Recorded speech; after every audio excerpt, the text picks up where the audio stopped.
بسم اللہ الرحمن الرحیم الحمد للہ رب العالمین والصلاة والسلام علی سیدنا وحبیبنا ومولانا محمد وآلہ واصحابہ اجمعین، اما بعد۔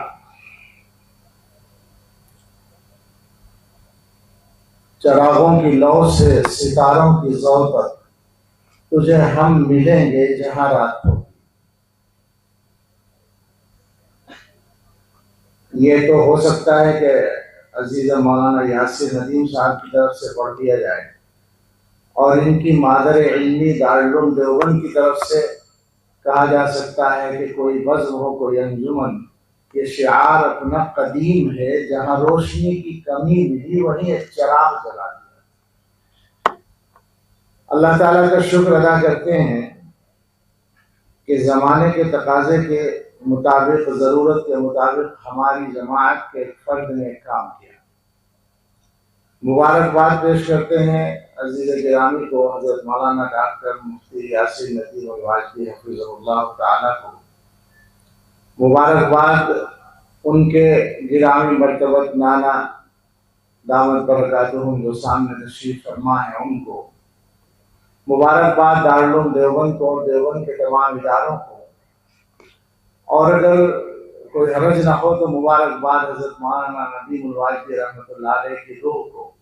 اللہ ہماری طرف سے ان کو یہ خوشی اور یہ مبارکباد پہنچا دے۔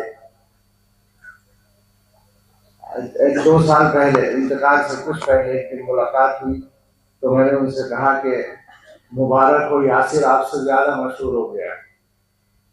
تو بہت خوش ہوئے اور کہنے لگے کہ امریکہ میں تو لوگ مجھے پکڑ پکڑ کر کہتے ہیں کہ یاسر بہت اچھا کام کر رہا ہے اور اتنا شہرت اس کو حاصل ہوئی ہے۔ اللہ تعالیٰ ان کے تمام حسنات کے ثواب میں شریک فرمائے اور قبولیت سے نوازے۔ ابھی مجھے بیٹھے ہوئے یاد آیا کہ جب انہوں نے پہلی کتاب لکھی تھی اسلام اور گلوبلائزیشن، تو مولانا ندیم الواجدی صاحب رحمۃ اللہ علیہ نے ایک مختصر تقریب محمود ہال میں منعقد کی تھی۔ اس دن میرا کہیں سفر تھا، میں شریک نہیں ہو سکتا تھا، اور ان کا بہت شدید تقاضا تھا مجھ سے کہ تم شریک ہو۔ تو میں نے کہا کہ اس کا درمیانی راستہ یہ ہے کہ میں چھوٹی سی ایک تحریر لکھ کر بھیج دیتا ہوں، وہ آپ وہاں پڑھوا دیجیے گا۔ تو میں نے ان کے بارے میں ایک تحریر لکھی تھی، وہ مجھے بالکل ابھی خیال اس کا آیا، اور اس میں نے لکھا تھا کہ میری درسگاہ میں القراءۃ الواضحہ کے سبق میں ایک بچہ آیا جس کو دیکھ کر میرے ذہن میں یہ تصور آیا کہ کسی خوشحال گھرانے کا بچہ ہے، پتہ نہیں پڑھنے وڑھنے میں کیسا ہوگا۔ درمیان سال میں آئے تھے ایک طالب علم کے ساتھ، لیکن جیسے جیسے وقت گزرا تو انہوں نے ثابت کیا۔ اور وہاں میں نے لکھا تھا، اقبال کا ایک شعر ہے، اس کو ہلکا سا بدل کر، اقبال کا شعر ہے، وہی جواں ہے قبیلے کی آنکھ کا تارا، نگاہ جس کی ہو بیداغ ضرب ہو کاری۔ تو اس کا پہلا مصرع میں نے لکھ دیا تھا، وہ ایک جواں ہے قبیلے کی آنکھ کا تارا۔ یہ عنوان لکھا تھا میں نے تمہارے لیے اس وقت میں، لیکن میں سمجھتا ہوں کہ آج پورا شعر صادق آ گیا۔ وہی جواں ہے قبیلے کی آنکھ کا تارا، نگاہ جس کی ہو بیداغ ضرب ہو کاری بشکل تحوت الملائکہ۔ کاری ضرب لگانے کا اللہ تعالیٰ نے موقع دے دیا اور ہمیں وہ پورا شعر پڑھنے کا موقع عطا فرما دیا۔ بلا شبہ یہ ہم سب کے لیے خوشی کا لمحہ ہے، اور پوری جماعت دیوبند کے لیے خوشی کی بات ہے۔ دعا ہے اللہ تعالیٰ ان کی عمر میں برکت فرمائے، نظر بد سے حفاظت فرمائے، اور ان کو اور ان کے بچے کو، ماشاءاللہ اس کو بھی ہم لوگوں نے ابھی دیکھا، اپنے اجداد کا خلف الرشید بنائے، ان ہر نسل کو پہلے سے زیادہ بہتر بنائے اور ان سے کام لیتا رہے۔ ظاہر ہے کہ اس وقت لمبی بات کرنے کا موقع نہیں ہے، میرے ذہن میں دو تین باتیں ایک منٹ کے لیے ہیں۔ ایک تو میں اپنے ان عزیزوں سے جو یہاں بڑی تعداد میں موجود ہیں ان سے یہ عرض کرنا چاہتا ہوں کہ یہاں سے سبق لے کر جائیں۔ یہ نہ دیکھیں کہ مولانا یاسر کو یا مولانا شمائل کو شہرت مل گئی، یہ نہ سمجھیں کہ اچانک مل گئی یا جلدی مل گئی۔ یہ چیزیں اچانک نہیں ہوتی، یہ لمبی محنت کا نتیجہ ہوتی ہیں۔ تو آپ کو بھی محنت کرنی ہے، اور ساتھ میں یہ بھی نہ سمجھیں کہ کام ختم ہو گیا۔ اس کے لیے تو وہ فارسی کا شعری کام چلا سکتا ہے. ابھی بھی اردو شاعری فارسی کے سارے مضامین کو نہیں لا پائی ہے. گماں مبر کے بپایا رسید کار مغاں ہزار بادے ناخرد در رگے تاکس. یہ گمان نہ کرو کہ رندوں کا کام پورا ہو گیا ہے. ابھی انگور کی رگوں میں، انگور کی جو خوشے ہیں ان کے اندر بہت سی شراب باقی ہے جس کو استعمال نہیں کیا گیا، جس کو کشید نہیں کیا گیا. تو کام ابھی باقی ہے اور مسلسل باقی ہے، مسلسل کرنے کا کام ہے. تو آپ سب کو کام کرنا ہے اور محنت کے ساتھ کرنا ہے.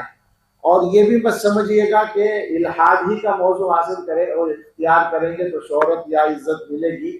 ضرورت کا موضوع اختیار کرنا ہے. اس وقت ضرورت کا موضوع، ضرورت کے موضوعات میں سے ایک بڑا موضوع الحاد ہے، اور ان کی یہ سعادت ہے کہ اللہ نے ان کو اس کو اختیار کر کے محنت کرنے کی توفیق دی. آپ بھی محنت کریں اور آپ کا ذوق، آپ کی اساتذہ جس طرف رہنمائی کریں کام کرنے کے لیے، اس موضوع پر کام کریں. اصل محنت ہے، اصل کام ہے، اصل شہرت نہیں ہے.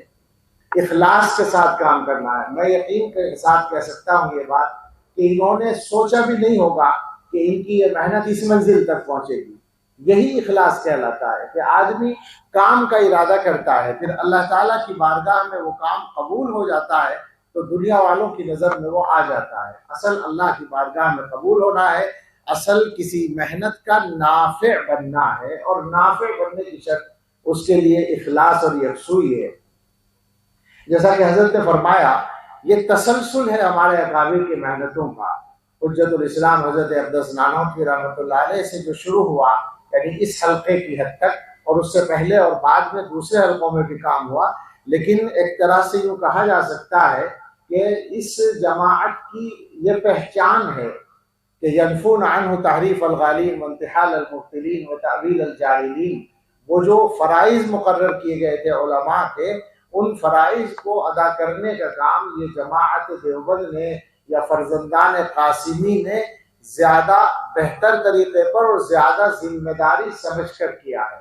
اس کی شدید ضرورت. ایک بات اور کہنا چاہتا ہوں، پتہ نہیں میرا کہ اس وقت کہنا مناسب ہے نہیں، اشارے میں کہوں گا. موضوع عقیدے کا ہے یہ. اس سے آپ اندازہ کر سکتے ہیں کہ عقیدے کی اہمیت کیا ہے اور عقیدے کا صحیح ہونا کتنا ضروری ہے. ہمارے زمانے میں تازہ واقعات میں عقیدے کی اہمیت ذرا متاثر ہو رہی ہے. میں یہ عرض کرتا ہوں، میں نام بھی نہیں لوں گا، لیکن یہ ضرور کہوں گا کہ اگر رسول اکرم صلی اللہ تعالیٰ علیہ وسلم یہ فرماتے ہیں کہ فلاں طبقہ قرآن پڑھے گا اور نماز ایسی پڑھے گا کہ تم اس کی نماز کے سامنے اپنی نماز کو حقیر سمجھو گے اور اس کے روزوں کے سامنے اپنے روزوں کو حقیر سمجھو گے، مگر وہ دین سے ایسے نکل جائے گا جیسے شکار سے تیر نکل جاتا ہے.